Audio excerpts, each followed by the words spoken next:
So a few things just to summarize what we've been talking about with this idea of avoiding bias is you can ask yourself a few questions. What's the population of interest? Was the sample selected in a reasonable way? Is the sample likely to be representative of the population of interest? And are there any obvious sources of bias? Some of the examples that you'll be looking at in your homework are going to ask you to consider these kinds of questions. So let's look at an example together. In the paper, Deception and Design, the Impact of Communication Technology on Lying Behavior, describes a study designed to learn whether college students lie less often in face-to-face communication than in other forms of communication, such as phone conversations or email. The theory was maybe people will lie more or less often depending on the type of communication it is.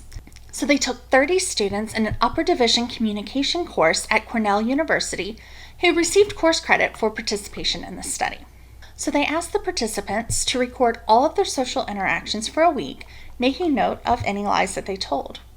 So based on the data from these records, the authors of the paper concluded that students lie more often in phone conversations than they do in face-to-face conversations, and they lie more often in face-to-face conversations than they do in email. So it's not necessarily that people were not as likely to tell the truth in non-face-to-face communications, because it turns out that email, they were the most likely to tell the truth. And so that can provide some theories as to why people are motivated to lie. So looking at this example, if we want to consider the population of interest, well, in this study, they wanted to know the behavior of college students. And so the population of interest here would have been all college students.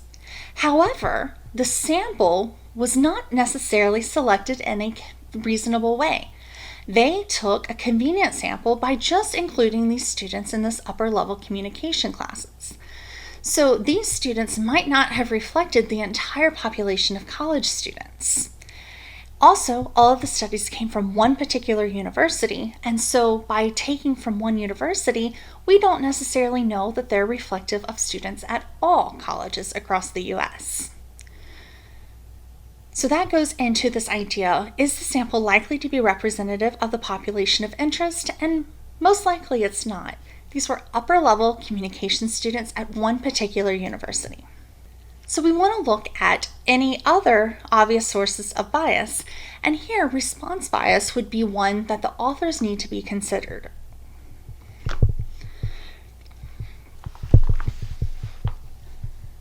And then the last question, we want to look at any obvious sources of bias.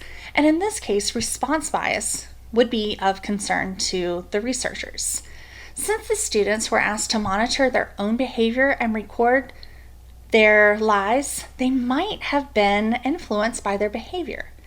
They were thinking about whether or not they were lying or not, and so they may change their behavior because of that awareness. And also, the students were self-reporting, and so they may have not been truthful in the reporting that they gave. Here's one more example where we can look at some of the issues in observational studies. So this was a study, what people buy from fast food restaurants, caloric content, and menu item selection. So the report gave the average number of calories consumed at lunch in a New York City fast food restaurants as being 827. So the researchers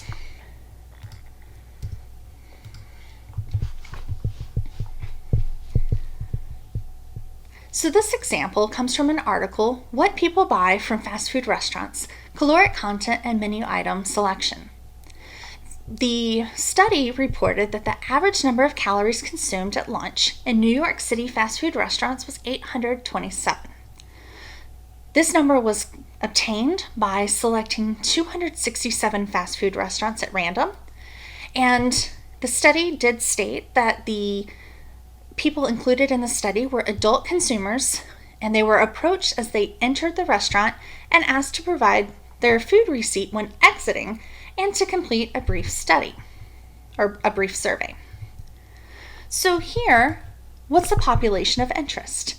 Well, we wanted to know what was going on with people who eat at fast food restaurants in New York City.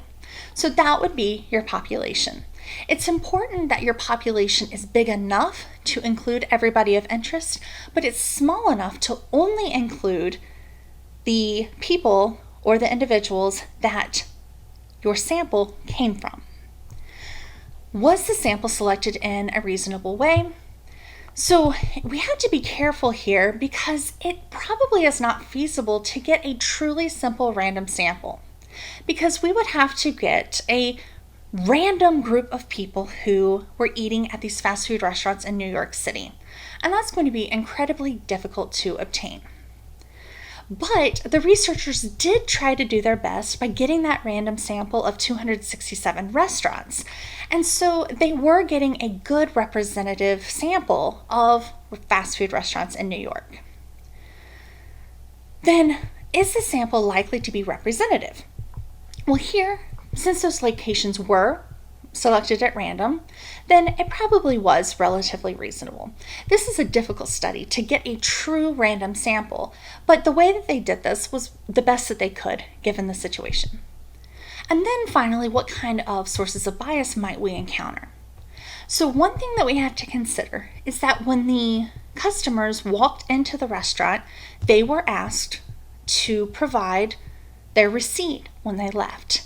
And so that might have influenced their purchase if they knew that somebody was going to be looking at what they purchased. So you could have some response bias there.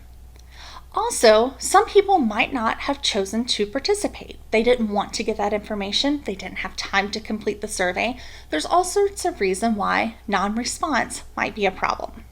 So both of those biases need to be considered when evaluating the study, because it can limit the ability to generalize the conclusions from the study.